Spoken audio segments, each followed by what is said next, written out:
परमाणु हथियारों को लेकर इजराइल और ईरान के बीच तनाव चरम पर है। अगर ईरान अपने परमाणु कार्यक्रम पर रोक नहीं लगाता और उन चरमपंथियों की मदद करना बंद नहीं करता जो इजराइल के खिलाफ काम कर रहे हैं, तो ये खतरा भी बढ़ सकता है कि इजराइल ईरान पर हमला कर सकता है।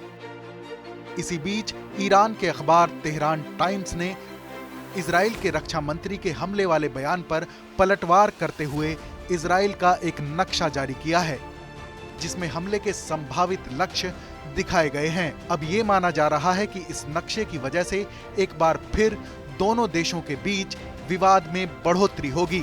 कयास लगाए जा रहे हैं कि ईरान इजराइल पर हमले की तैयारी कर रहा है। तेहरान टाइम्स ने कहा है कि इजरायली रक्षा बलों ने अगले साल बड़े पैमाने पर सैन्य अभ्यास करने की पुष्टि की है। इससे पता चलता है कि इजरायली सेना ईरान पर हमला करने के लिए कितनी उत्सुक है। अखबार ने जोर देकर कहा है कि हाल ही में तेहरान ने रक्षा क्षेत्र में जो तरक्की की है, इजराइल को उसे याद दिलाने की जरूरत नहीं है। अखबार ने ईरान के सबसे बड़े धार्मिक नेता अयातुल्ला अली खामनेई की साल 2013 की चेतावनी को भी दोहराया है। इसमें खामनेई ने इजराइल को चेतावनी दी थी कि ईरान पर हमले के गंभीर नतीजे भुगतने होंगे।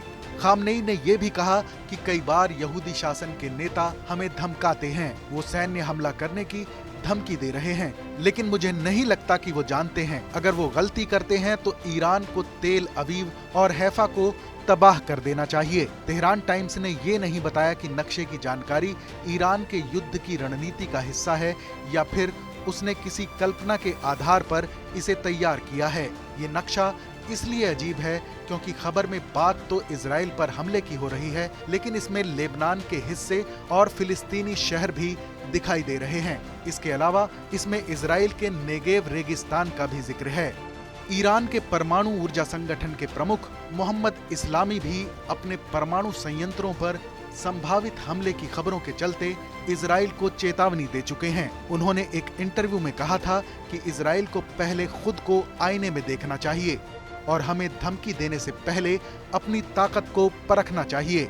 इसके अलावा इजराइल की मीडिया रिपोर्ट्स ने दावा किया है कि इजराइल ने ईरान के परमाणु संयंत्रों यानी न्यूक्लियर प्लांट्स पर हमले की तैयारी के लिए $1.5 अरब की फंडिंग को मंजूरी दी है। रिपोर्ट में कहा गया है कि इस बजट का इस्तेमाल लड़ाकू विमानों के लिए हथियार बनाने, भूमिगत हथियार केंद्रों पर हमले के लिए किया जाएगा। इस खबर पर अपनी राय जरूर बताएं।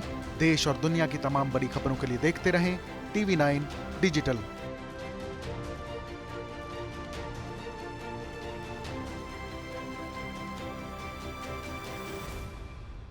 कोरोना धर्म नहीं देखता, जात नहीं देखता, अमीर गरीब ऊंच नीच नहीं देखता। कोरोना सिर्फ मौका देखता है, लेकिन आप उसे मौका मत दीजिए। बस इतना कीजिए, जब कभी दफ्तर से, बाजार से घर लौटिए तो इतना ख्याल जरूर रखिए कहीं आपके साथ कोरोना आपके घर तो नहीं जा रहा।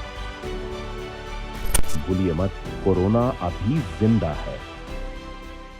देश बनता है अपने नागरिकों से, ऐसे नागरिक जो अधिकार के साथ कर्तव्य पर भी ध्यान दें, जो सच्चाई का आदर करें लेकिन असत्य से लड़ना भी सीखें, जो सिर्फ जानकार न बने बल्कि जागरूक भी रहें।